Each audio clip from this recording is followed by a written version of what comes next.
Today we want to look at some different ways of analyzing data. And as you see on my screen right now, we are looking at some absentee data for the month of January here at River Street. This is not our normal River Street staff. This is our staff at our Game of Thrones campus. And you can see there are a lot of absences in the month of January. I guess because these folks are always off fighting battles and riding dragons or whatever. But we need to analyze this data. And it's not a bunch of numbers like it would be if you were getting an average of test scores or whatever. We need to analyze this in different ways. And we're going to look at two ways of doing that in this video. So that's what this is about. Two ways to analyze data using Google Sheets. The first way is a new feature in Google called slicers. Data slicers let us just slice off one piece of the data that we need to look at. Here's how that works. I'm going to come up to my data menu and choose slicer. And when I do that, it's going to ask me to select a range that I want, and I'm going to pick the whole page. That's fine. And then it's going to ask me to choose a column. I want to look at things by date with this slicer. So I'm all good there. I can just pull this up here to the top. Oh, come on, slide with me. There we go. And right now, all dates are selected. But I can hit clear and say, how many people were out on January 13th? Okay, show me those numbers. And now we have just the January 13th data. So that's a way to break it down by date. I can go back, select all, and I've put everything back in place. So a quick way to see what happened on a particular date during this month. But I can add a second slicer. Got to select my data. This time I want to know by people's names. So let's pull this up here.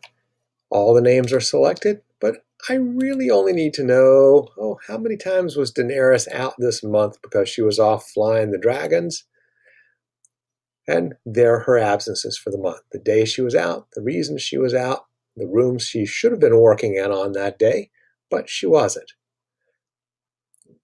Then once I get that information, I can select all and return the data back to just the way it looked before. But we can analyze it in another way as well. Let's, again, that's me. Sorry, got to select that data.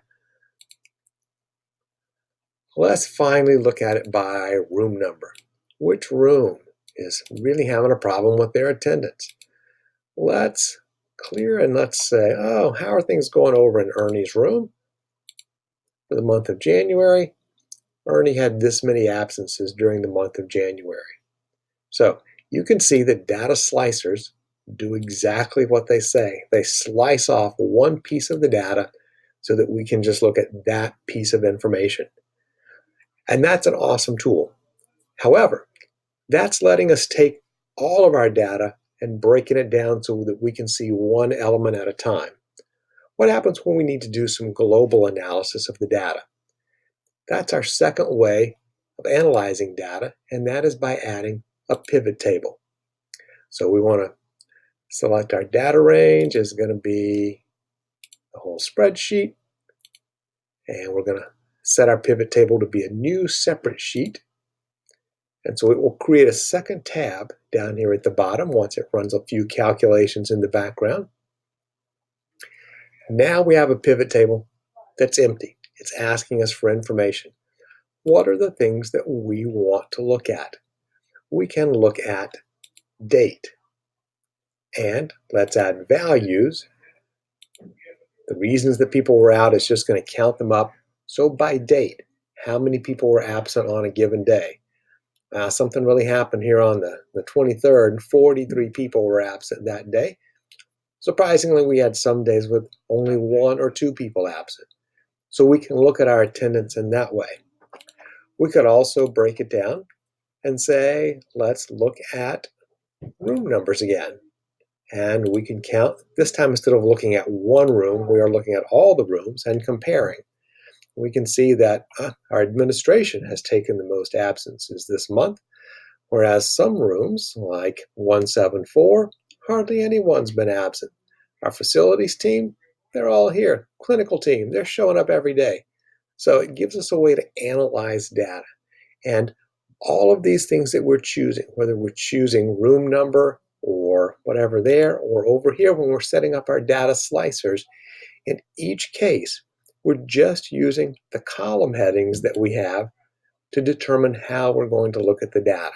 So whatever column headings we have, we can set a slicer for that. We can also set up a pivot table to analyze it in that way. So there, two ways to analyze information: data slicers and pivot tables.